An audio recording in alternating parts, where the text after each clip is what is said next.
wisdom and insight, I believe, is meant to be shared just as well. Just like when Solomon received all of his wisdom.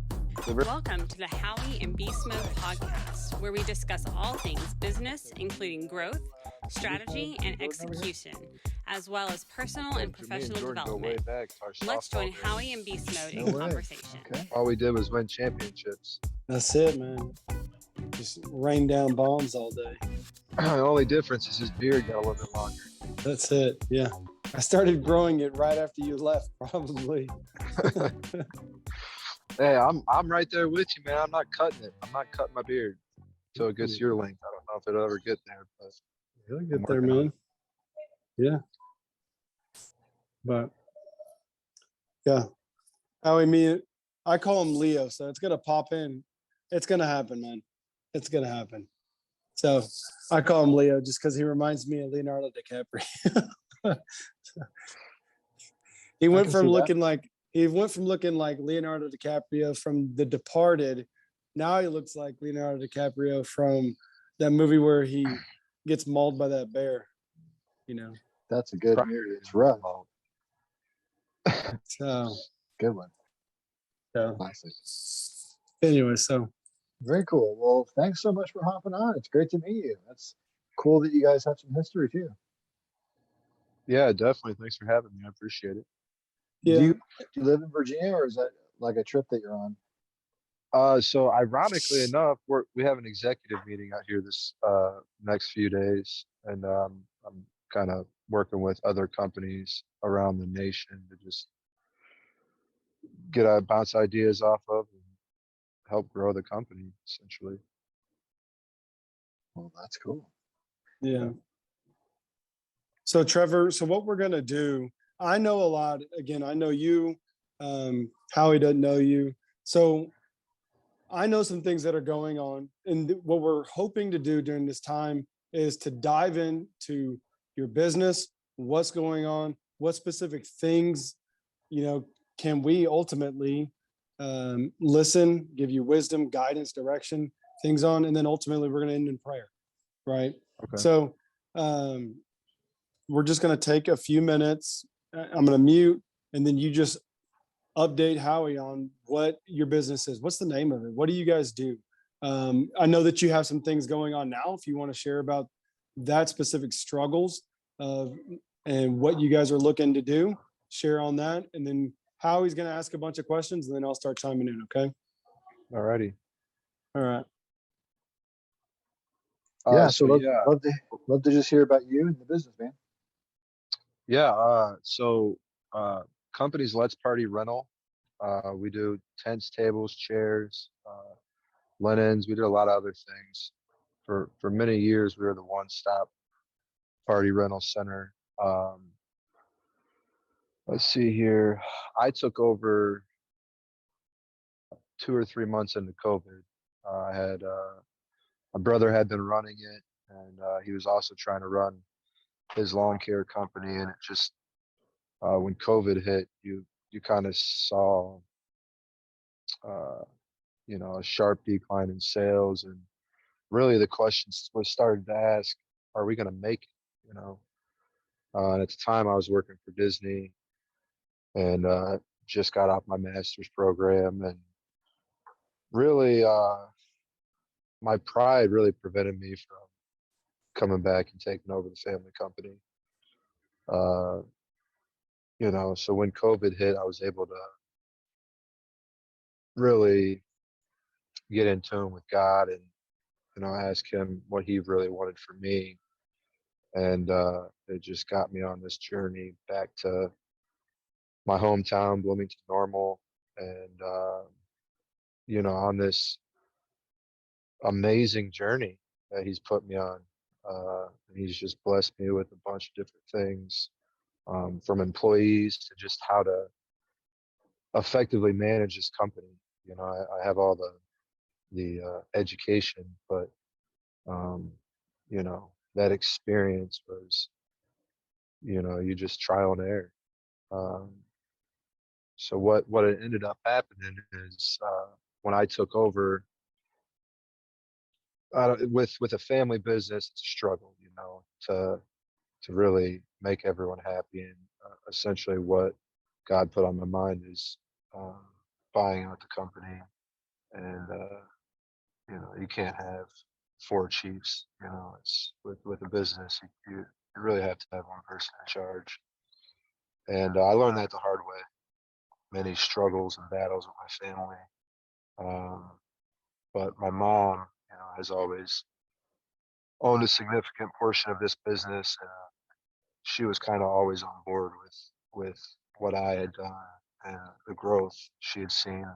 I was able to bring her back on and get her into a role where she thrived. She loves planning weddings and doing events and talking to customers.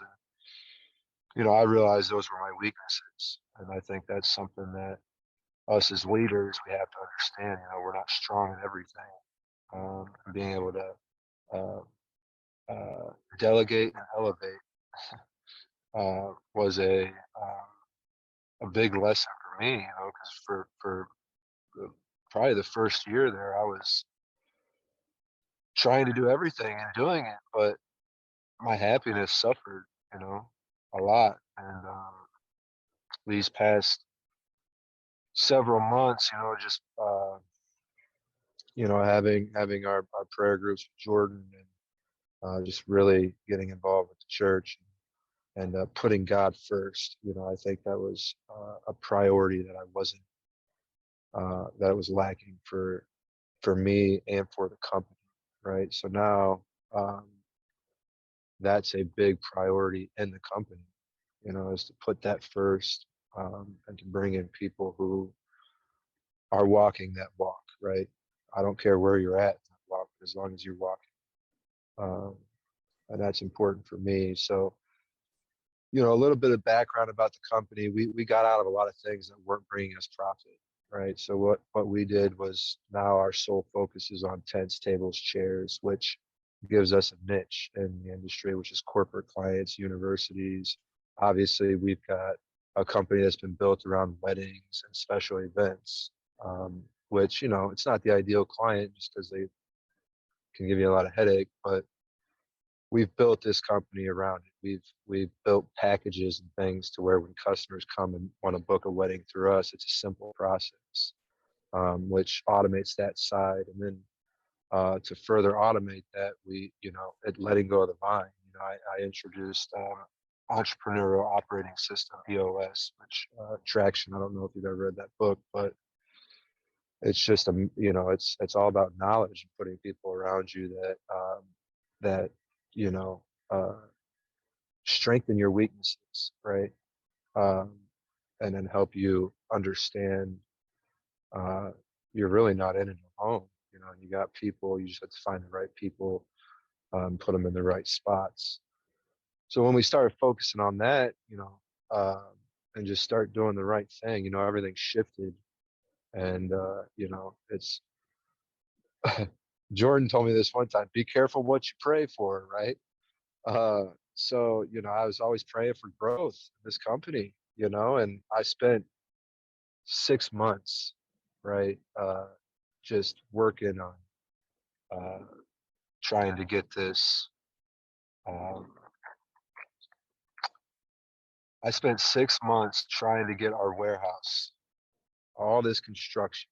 We just got it completed, and now we're in the process of buying out another company, which translates to moving into a bigger warehouse, right? So everything we've done might seem like a waste, but I guess I'm at the part now where I'm trying to figure out how to validate all that, right? But it's all good things, and I can only do it with a great team, and even the executive group that I'm in now, just being able to bounce ideas off of them and just listen, I think we're too busy talking instead of just listening, essentially. So, so that it was a family business. Yep. And then did you end up buying him out? I'm in the process right now. Okay. So I'm working on financing it now. Got it. So up to this point in time, sounds like your mom's looking for the business right now. Yeah, she's our office manager. And then some other family members as well. My little brother is our operations manager, so he, you know, it's definitely a transition. You know, I don't know how long. You know, once I buy them out, I don't know how it'll probably be a transition getting them out. But right now we have. Last year in our busy time, we had about 20 employees. Right now we have roughly 9, I believe. So our months, our busy months are probably, our busiest months are, you know, May to October, November, So a you know. little warmer. Got it. Yeah, and then Typically once we start getting colder, it's Yeah. it's tough. So Okay. Yeah, that makes sense. And then just, you know, however much you're comfortable sharing, you know, what's the revenue size of the company? You know, even if it's a ballpark, whatever you want to share, or if you could just refuse, that's fine too. for many years they were at, when I say they, but we were at 350. What last year we hit 750. Oh, really? Okay. What characterized that? Efficiency. I mean, I priced everything. Is that kind of when you started being more active? Yeah. So last year was the first year I was essentially, I took over. You know, there was no one else in my ear. It was just me. Okay. So the big thing is we do everything under. That's our big thing is for me when I run out of tent, I'm trying to get all those add-on sales, right? Yeah. Add-on sales is easy money. That's add-on sales, which are sides, tent liners, which are you know, that's easy money. Lighting, heaters, dance floors, stages. Oh, so you do all that stuff too? Yeah, tables, chairs. But the thing I got out of was centerpieces, really a lot of tabletop stuff, just because when you start getting into that, it's kind of a rabbit hole you go down. Customers aren't always satisfied with, you know, with if it's a centerpiece is chipped or if a plate's dirty or, you know, you get a lot of, it's just, you get a different type of consumer when you start getting into that kind of stuff, right? When I'm into tents, tables and chairs, all of which we own, right? So it's just these rentals, right? I can, you know, 6 months out of the year, I can essentially navigate those other 6 months with what I've made in those busy, you know, the busier months. But yeah, I mean, the big thing about accessories is they're integrated into these packages, right? So big money is corporate clients and universities. They know what they want, right? We're able to really, you know, not be unfair to them from a price standpoint, but understand what we're, you know, that everything we do has a cost, right? So we've got to get paid for everything we do. And that was a big thing that you've seen in an increase in sales from when I took over was, you know, understanding that we needed a damage waiver and prices needed. Obviously, there's some inflation involved. You know, you had COVID, so you had a different client, right? You had restaurants, churches, a lot of outdoor long-term clients, right? So, you know, even these slower months, you saw a decline this year from last year because we had a lot of long-term clients that had tents up at this time.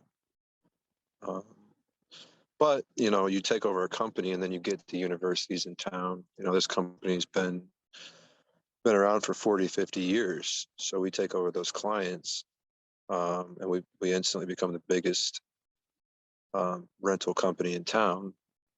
And just the automation we've seen, introducing a tent ox, which is a field forklift. So it's able to essentially do all the heavy lifting from forklifting tables and chairs, stage, dance floor, to putting up center poles and staking in stakes and removing them, right? All this heavy lifting that was such a burden to our employees has now become an asset, right? Now become All right, now we can build careers around these job opportunities instead of finding really anyone that can work, that would work. Right now we've got $150,000 worth of equipment that we need a salary employee that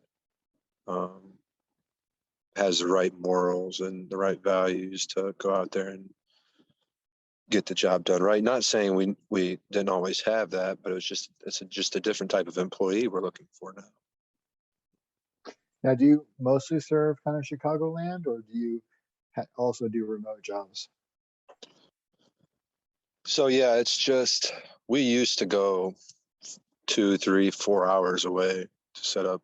We don't do any remote jobs, but I've kind of reeled that in, and now we do.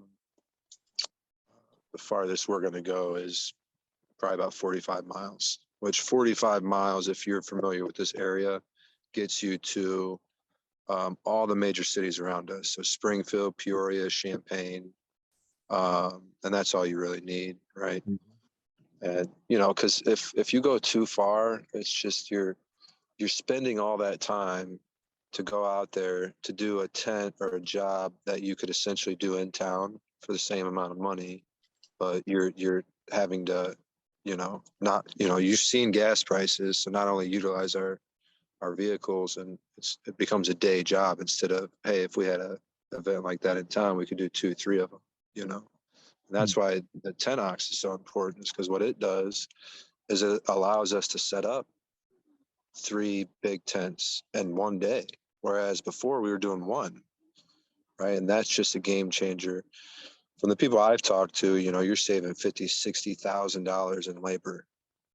So you're getting double your investment back in 1 year alone. Wow. So it's the big thing I've learned is, again, you had to let go of some of the chiefs that were trying to be chiefs in the business, and you just had to cut off the vine, right? You just have to say, hey, this is you have to believe in something. You have to have some faith in what you're trying to do, or else I would have never been able to buy that 10ox, right? Because that's a $35,000 investment. You're not able to rent that out. So coming, from my mom's standpoint or my older brother, they're not seeing any sales revenue from it. So their outlook on it is no, right? Because you can't quantify what you save in labor. You can only, if you care about your employees, you can see that. It's just. Seems to make sense. I mean, if it's easier and faster, probably prevents injury as well. Seems like a smart idea. But also, if you can get more than one job done in a day, whereas doing it with human effort, that might not have happened. So, I mean, it seems like a smart decision for sure. But I know, it's hard when you are making these business decisions. You do question yourself a lot, and it's hard. It's hard enough when you have your own doubts. You have your reasons, and you feel like you're going to make the decision, but you have those nagging doubts, especially, right towards the decision or right after the decision. But then you have people who question it, and that's hard. That's even makes it harder. I've found so many times I've had to push through doubts, and I have this phrase, walking forward into darkness, where it's like it's dark, doesn't mean that it's necessarily ominous. It might be ominous, or it just might be dark, but I have to walk forward. I have no choice. The path is through the darkness, and then what I do find is if I push through that good things happen from that, and that usually it doesn't blow my legs off. Usually, it does work out, and sometimes it's pretty solid. But I know what you're experiencing, no doubt about it. Yeah, I mean, that uncertainty is always kind of scary, but like you said, if you push through, it's there's always something good on the other side, if it's not what you expect. Are you, so in terms of where you get your leads, right? So first of all, are you hoping to increase the revenue of the business more? Are you hoping to accomplish cost savings, or what are the top priorities for you right now? So my 3-year goal, well, 1 to 3 year goal is to, I'm trying to get net profit, which I would like to get to $1 million in net profit. But essentially my long-term goal is to sell the company. So this isn't something I always want to be in as far as the event rental industry. But, having 5 million in revenue with a 20% net profit is, I think, from a 3 to 5 year standpoint, is a pretty good realistic goal. Which once I'm there, I feel like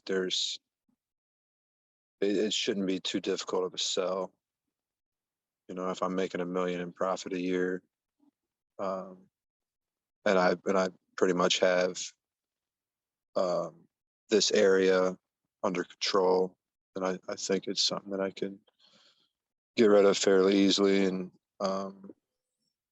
and just move into. God's got other things on my mind, and I want to kind of listen to Him. And Is most of your business just repeat customers?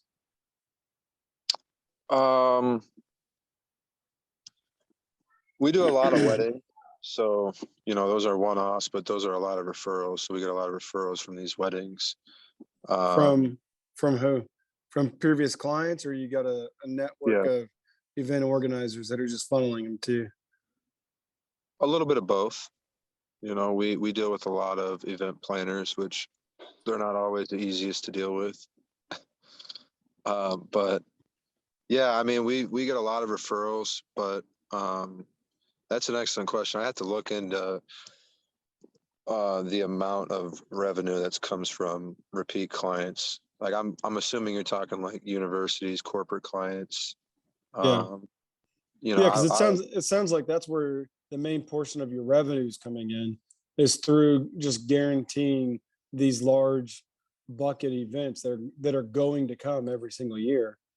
Yeah, I would say it's probably 60%, maybe from universities. From just these repeat clients. We've got a lot of corporate clients, that we've got seed companies that use us. When you say seed, what do you mean by seed?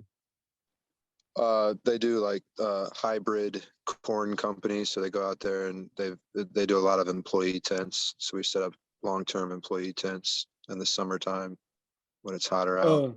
So they'll stay up for a long time. Yeah, and that's pretty big money. They spend $30,000 on porta potties alone out there. So it's pretty big money for that.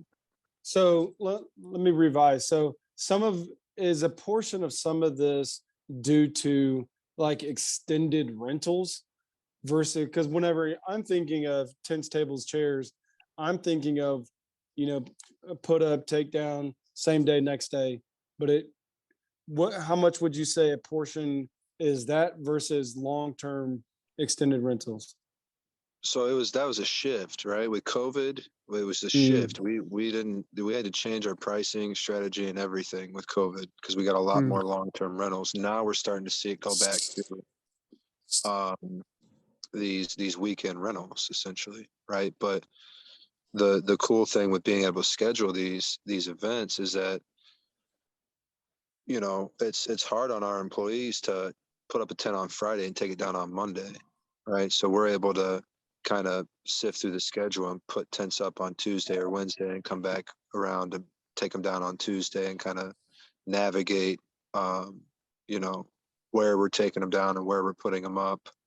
But essentially, you're looking at, most of our business is less than a week, right? When you get over a week, that's how we essentially price our tents, is weekly rentals. So if you go over a week, then you're adding, now it's double the price. So essentially, like St. Patty's Day, for example, we had a couple pubs who put up some big tents, and that's always a big event for us every year. And you Yeah. just, you know, and then you go into May and graduations. We do a lot of graduation events. Yeah. And then you get into, you know, June and July, you have a lot of different special events. September is huge for weddings, right? ISU, Illinois State University in town, Illinois Wesleyan. You've got a lot of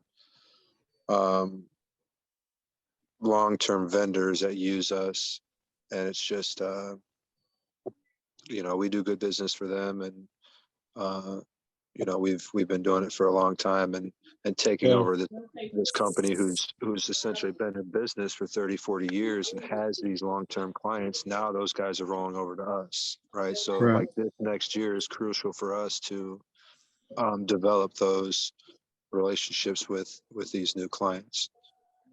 So Sorry, where's I think you said it and I missed it. Where are the new clients coming from? Did someone go out of business or did you acquire somebody? So in this business, in the rental business, you've got a lot of companies who do a lot of tool rental and then mix it with event rental. So one of our competitors in town, he makes like 70-80% of his revenue from tool rental, right? So the event rental side was just too much of a headache for him to even mess with.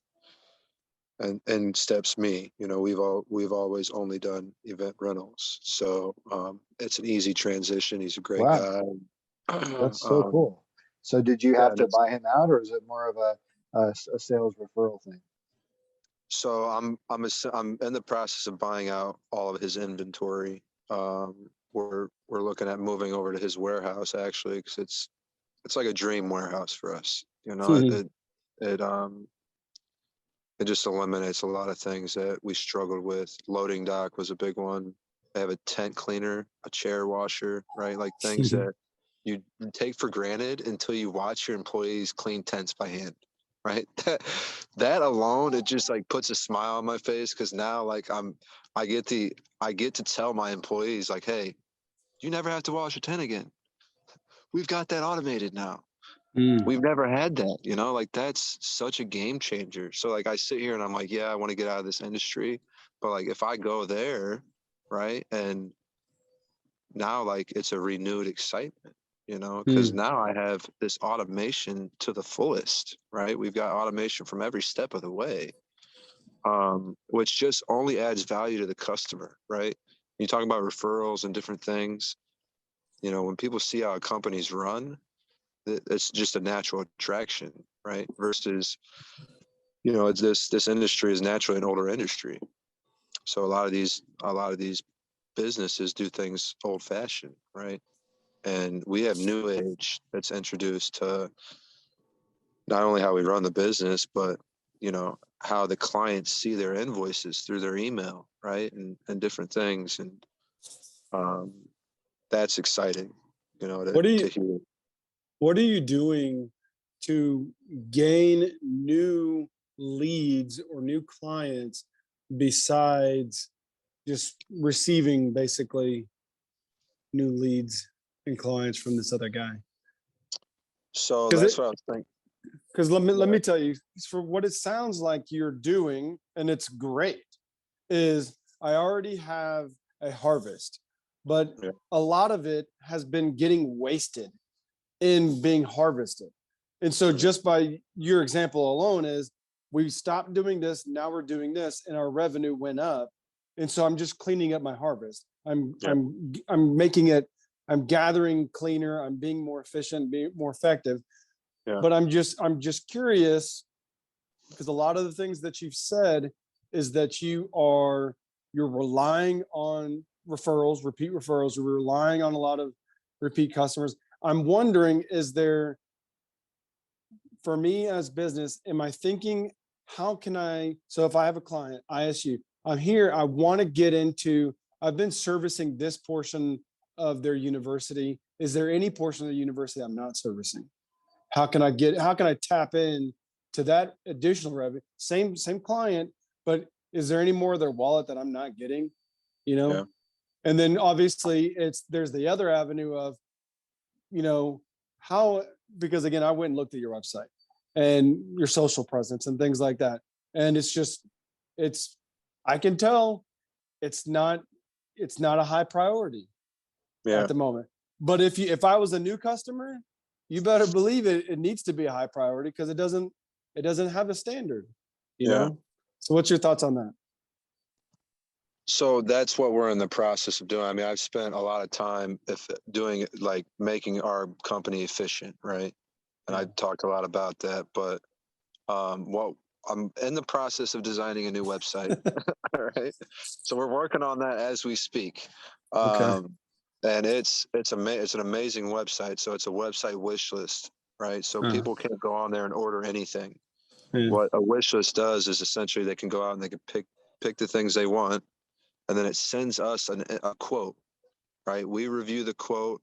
We're able to upsell things that maybe they forgot, linens, different things that they might have forgot. And then we're able to call them with with these recommendations, and then get final payment and get, the deposit taken and get them on the books, right? But from a sales standpoint, yeah, you're right. You're absolutely right. I mean, I have kind of ignored that, just because I've been trying to keep up. Social media, same way. I've just Yeah. been trying to keep up.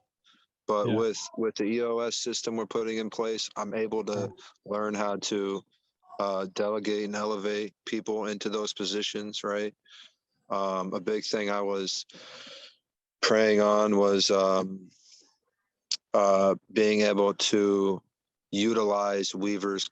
Weavers is the competitor we're essentially buying out. Utilize their customer list, right, by sending a personalized email to each one of these clients, introducing us, right, and then calling those important clients, maybe the higher volume clients, and being able to introduce myself, just to let them know that we're here for them, right?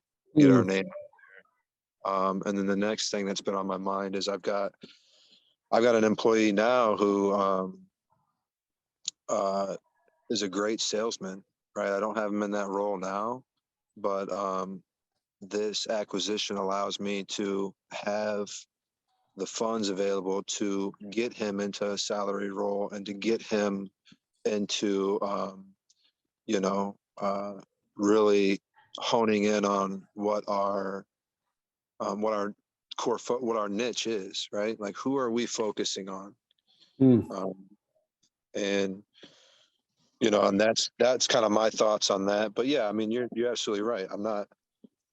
I haven't been focusing on that, but that's right around the corner. It's something that's really been on my mind, and I've been thinking of different ways to really utilize what I have and get my name out there. So I think there's a way to have a more memorable transition from Weavers to Let's Party Rental than just an email. Just my personal opinion. I love the fact that we want to do something, but there's, you know what I'm saying? Yeah. To be able to capture that audience and capture it effectively, there's a fresh slate opportunity to really woo this client, right? Because again, if you don't know them, maybe they've only been given a portion of their budget to Weavers or whoever. And so this is a way to come in to really woo somebody off their feet and capture an entire budget, So there's you could do a personalized email, but I would send, there's personalized gifts that you can send that has nothing to do with you or your company, but it's just, hey, we value you. We know that Weavers valued you, and that we want to show you that we value you before we've even earned your business. It's a good idea.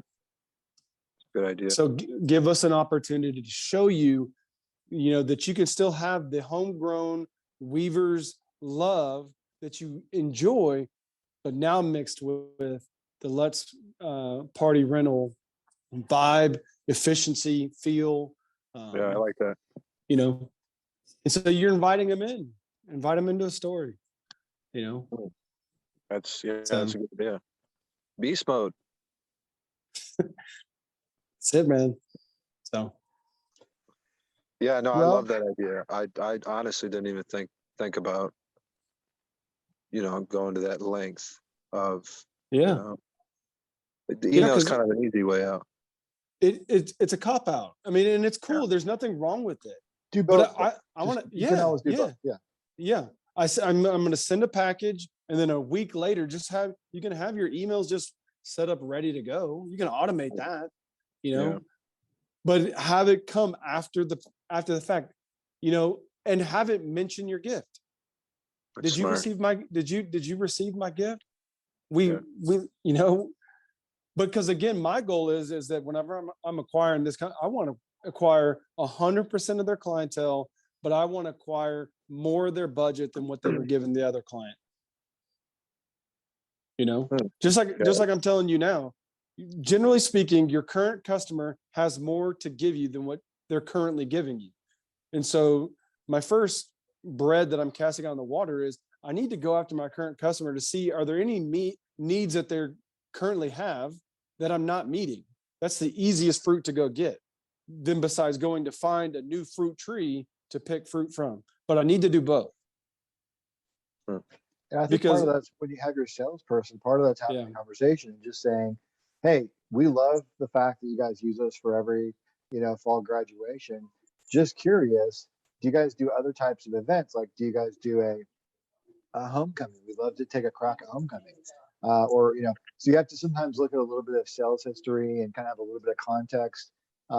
But we could get your salesperson just a little bit of a process, like, hey, go check the system, see what their last, what their spend has been, see if we can find out what types of events those were.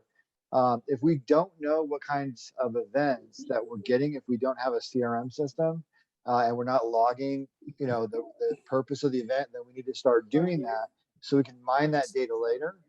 And also for an acquisition 3 years from now, they want to know, okay, what percentage is weddings, what percentage is graduations, what percentage is corporate functions, stuff like that. But also so we can triple down on that in terms of, selling into more of that audience. But I really like the current customer focus that Beastmode was talking about, and just saying, let's look at our data and let's look at our customer base. Let's have those, a little bit of research, and then have that conversation and say, what other types of wallet can we work on with you? I love that. Yeah, and I would even be so focused into, so if ISU, you can go look and see how many events that they're having and see how many they're not coming to you for, and say, hey guys, I saw that you guys had an event last week and you didn't use us.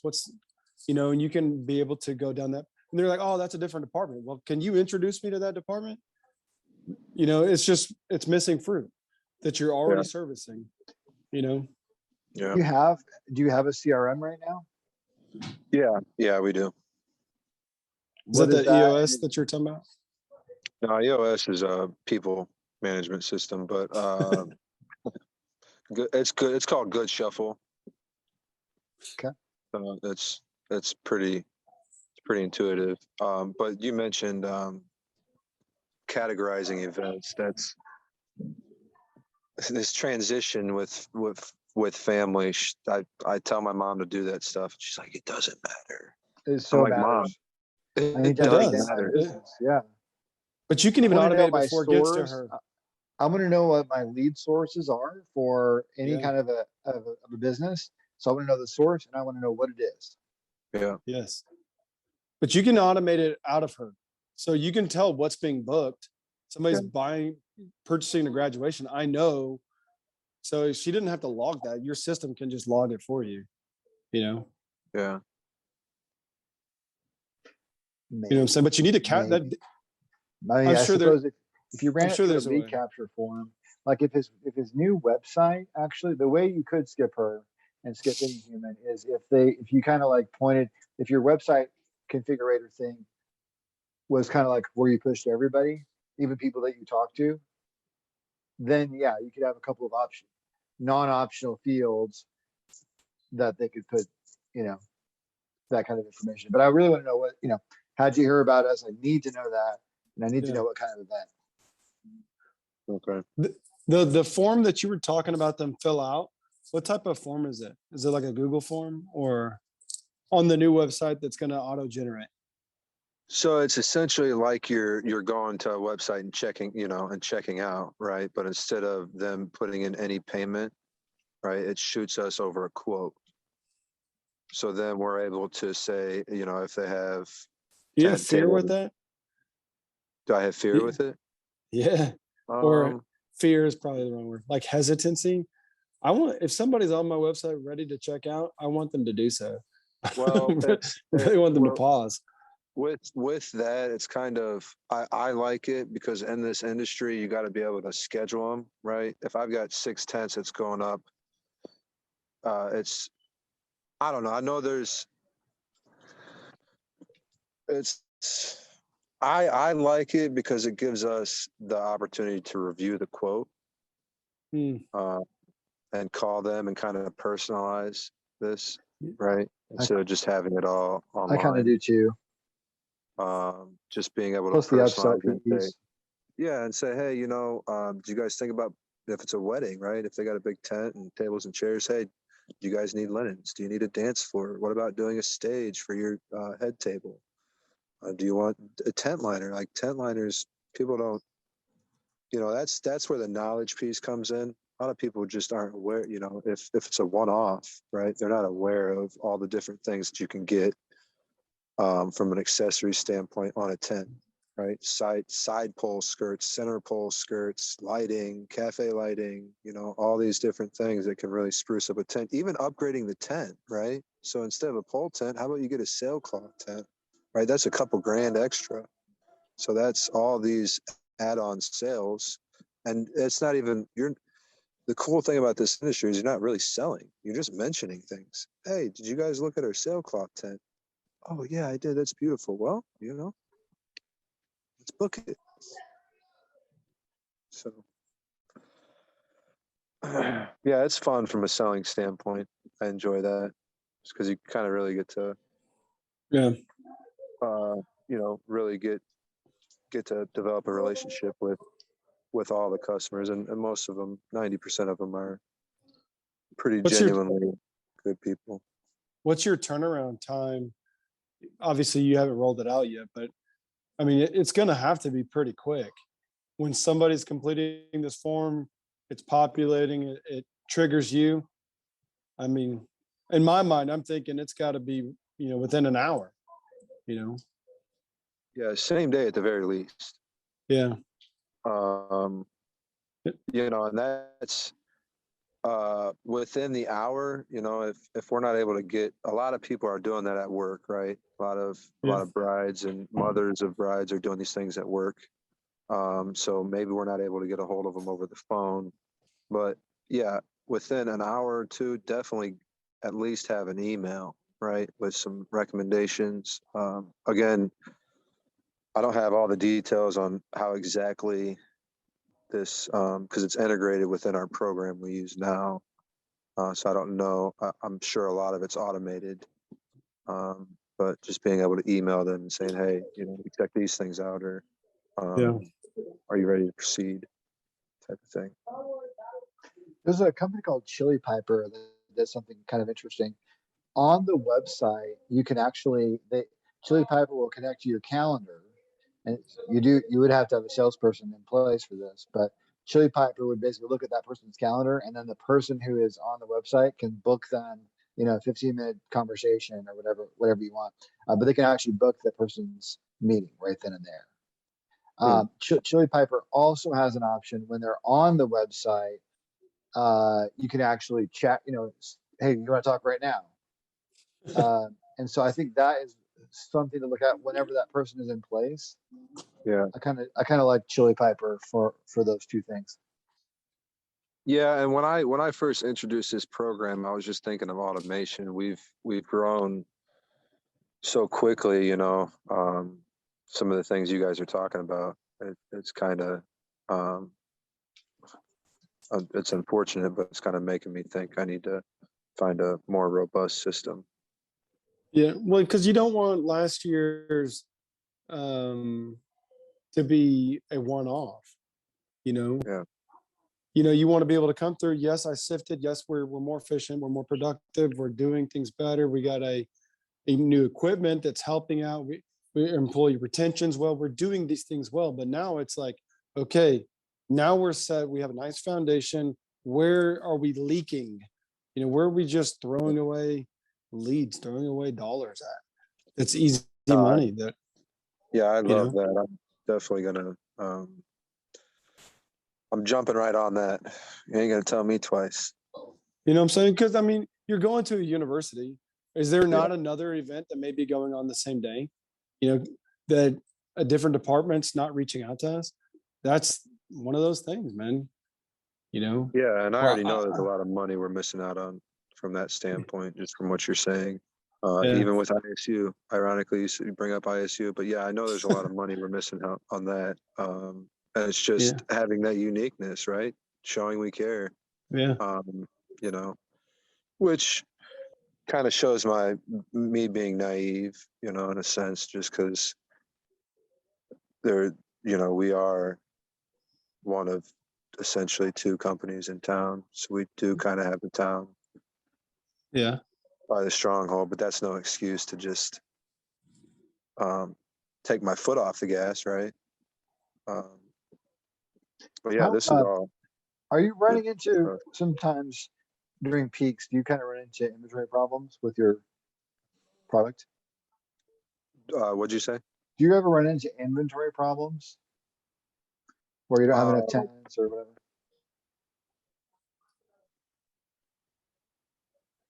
So last year, no. Well, yes and no. Problem was employee labor, right? We didn't have enough employees to get this stuff done. We didn't have enough time. This year, with buying out this company, we won't have that issue, right? We have machines now that can take a lot of that labor out of it, so we shouldn't have an employee problem. Which again, we might run into an inventory problem with, I think a surplus of demand. Yeah, if we focus on some of these sales topics, then we probably will get to that point. But I think it's okay to just know you're going to cause your own pain. You're going to probably, run into supply issues, and sales will be a little frustrated for a little bit, for a few weeks or whatever problem time frame is. But I think if we focus on some of these sales ideas, capturing things better from the website when they're on there, you can chat with them live, intercept them, talk to them, close them right there via chat. Having people book your calendars directly, so that it's not just whenever you have a chance to call them back when they're at work, but it's when they pick the time. Even if it's in the evening, you probably have to have evening hours. You may have to have part-time sales at night and a full-time during the day, with some overlapping, and they do a handover meeting or whatever. There may have to be a little bit of, because I'll do a little bit of personal stuff during the workday, but I'm pretty busy at work. Yeah. And so for me, it's evening and it's kind of like nights when I do more personal stuff. So you oddly might make more money actually that way. But I think if we work on some of these sales optimizations, start heading in the direction of database optimization, website optimization, I think this will increase demand and it will create a product problem. But that's probably okay, right? I mean, a tent probably costs a lot of money, but probably doesn't take that many jobs to pay it off. Yeah, no, it's tents you're probably looking at 6 to 10 setups. Good. In a week? From a payoff standpoint, Oh, How many jobs per? yeah. Makes so sense. Now, this is a lot of great info. why? I'm just curious. I don't know if I could get past it without asking. Why is it that there's just no events from October to April besides weather? I mean, if I got heaters and things like that, I mean, what's stopping, the rental from happening? Like New Year's Eve parties, Thanksgivings, Christmas, It's cold, man. It's cold in Illinois. I hear you, man, but people are still going out. Yeah, no, I mean, that's again, it goes back to that sales thing. So again, we've got to really hone in on hotels, right? And different things where, we can make that off season money. But this is an industry wide problem, right? With these colder months, no one really, it's just hard to keep a tent warm, you know? Without, I mean, there's different types of tents, but we don't have them, right? We don't have the type of tents that are able to, they're called Keter tents. So they've got bars at the bottom that you hook yeah, these sidewalls to, that the sidewalls don't sway, right? And then you're able to keep that heat in. Those are a pain in the ass to set up. And, and I don't yeah. ever want to get into them, right? Okay, But no, that's fair. that could be a solution. But another solution is to, really look at where the indoor events are coming from, right? And Yeah, if they're needing yeah, event rental services, right? And that's just not something. Again, I've just been playing catch up this past yeah, year and a half. yeah. And that's Tables and something we can chairs. look into. Yeah, yeah. Tables, Because chairs, heaters, different things like that. there's December graduations and things like that. So And what are they? that's been Weavers, So that's, from what you're saying right now, that my big focus is to get that contact information from Weavers, so I can get those December graduations and things that they've been doing with these universities for 20, 25 years, Different universities than what you have already been working with? Yeah. Yeah. So they got a lot of long-term clients. We've only been in this game for about 20 years. I think they're going on 50 years. Right. So they're pretty well known in the area. And they've got a lot of these bigger clients. He's more than willing to give me all of them, but just what you said, to personalize it and make it unique, that Yeah, unique introduction is going to be yeah, really what changes the whole game. yeah. Yeah, that list, going after that list in a really disciplined way and a personal way and a quality way, I think that's a great one. So that's kind of and you'll have some overlap, right? You'll have some of those clients in your database as well, but then you'll have some net new too. I wonder, in terms of getting that data into your CRM, tagged properly, merged, deduplicated to where you have one database, clean data. You know where these are the Weaver contacts, these were ours, so you can segment them and pull them for these types of campaigns. That kind of thing is very interesting to me, and also it lays the groundwork for the sales effort as well. Because one of the things that I want to do is I want to set up a sales process where here's these 3 streams of activity we want you to focus on, Susan or Jim. Jim. We want you to focus on X, Y, and Z, and then also focus on website inbounds and be Johnny on the spot when those come in. But when those are not coming in, we need you to focus on X, Y, and Z. And we're going to give you some metrics around that. We want to make sure that we're following up on the Weaver campaign this month. That's going to be a big thing, right? Next month we want to, and give sales a little bit of direction, but we want to have a campaign around our universities, and we're going to ask, how are we doing? How are we doing for you? And what other business do you have going on? What departments maybe could you introduce us to, and have a university campaign? But I think we have to have our data sort of squared away so that it can be ready for a campaign like that in the CRM system. Yeah. Yeah, I'll have to let you see the program we're working with now to see if it's something Yeah, that. let's set up a call and look at that. We should honestly do that. Yeah, no, I would really appreciate it. You guys are beasts. Both of you guys are beasts.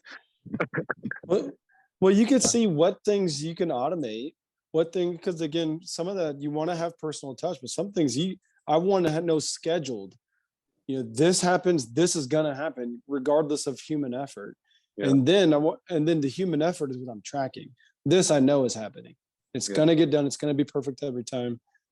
now my human effort is what I'm calculating on, Yeah. From the man. social standpoint, also, I mean, I do agree with what Beastmode was talking about really early on. The social Yes. side really can give you an opportunity where they start thinking about you because they're seeing these beautiful events, and they're not going to see Yes. an empty table. They're going to see your table beautified because the bride did X, Y, and Z, or the company did, or the university did X, Y, and Z. But they're going to see the whole setup. They're going to be like, "Oh man, we should have used them," or "Hey, we have this thing coming up." So I think the social honestly should be multiple times a day, and I'm not. You don't really want sales bogged down with anything, including delivery. They have to just be doing conversations. That's it. So it can't be them. And maybe it's somebody part-time, but I do kind of agree with what he was saying early on, because my daughter, and I hammer people on this podcast are tired of hearing about it. That's too bad. It's my experience. But my daughter built a business during the worst part of COVID when all the university kids were sent home, and she built a tie-dye business with just posting on social every day, different custom tie-dye things, and having her friend, literally just her friends modeling it. And then it led to sales every single day that she did posts. So I'm saying there might be, I wouldn't expect it to work in 3 or 4 weeks though. You have to commit to this, right? Yeah. The business lifestyle. But I do agree with bringing an intern. I do think that's a big concern. Yeah. Yes. Yeah. But I also think it's a huge source of revenue.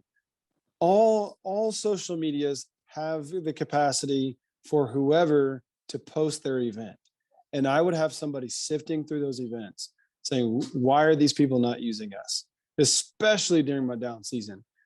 I'd be looking for outdoor events specifically and finding out what type, number one, because it helps me clarify the type of events people are having. Maybe they're having these other types of events I hadn't even thought of, but everybody's doing it. And because we haven't marketed ourselves in that area, we're just missing out, But I would be after it, man. Especially if all your events are Friday, Saturday, Sunday. I'm looking for all the events that are Tuesday, Wednesday, Thursday. I want to get the maximum out of my tents. I don't want them just sitting in the stores for 4 days, But it makes a lot of sense. Hey, I'm using one of my colleagues' phones right now. I want to get off here. Do you want me to call you guys back, or do you want to schedule? That's probably a wrap. Yeah. My dog's saying hi to you. Say hi. That's probably a wrap, but I think we should schedule another call. And I think your internship thing is a great idea as well. Kids are dying for internships. I know my daughter has been. So yeah. Cool. Well, you want to pray her out? Yeah, Beastmode, you want to pray it out? Yeah. Father God, we just thank you for this time, God. We thank you for Trevor and all that you're doing in his life. Thank you for giving him boldness to be obedient and to follow what you have to say about the business that you've given him to steward. God, we just honor you with this time, God. And we just pray over the literal seeds that have been sown into him in this business tonight, God. Let him land on good soil. And God, again, give him the organization to know which items to act on tomorrow and which items need to be acted on next week, God. We honor you, give you praise in Jesus' name. Amen. Amen. Awesome. Hey, thanks, guys. It was a pleasure. Great work. All right, man. Doing really well. Talk soon, guys. Later. Bye. Midst of a crisis, even if it's a short-term detriment, and so let's just say it's costing each one of their employees are still having to pay and benefits and things like that. But at the end of the day, what they're going to receive is now these first responders are now going to have a commitment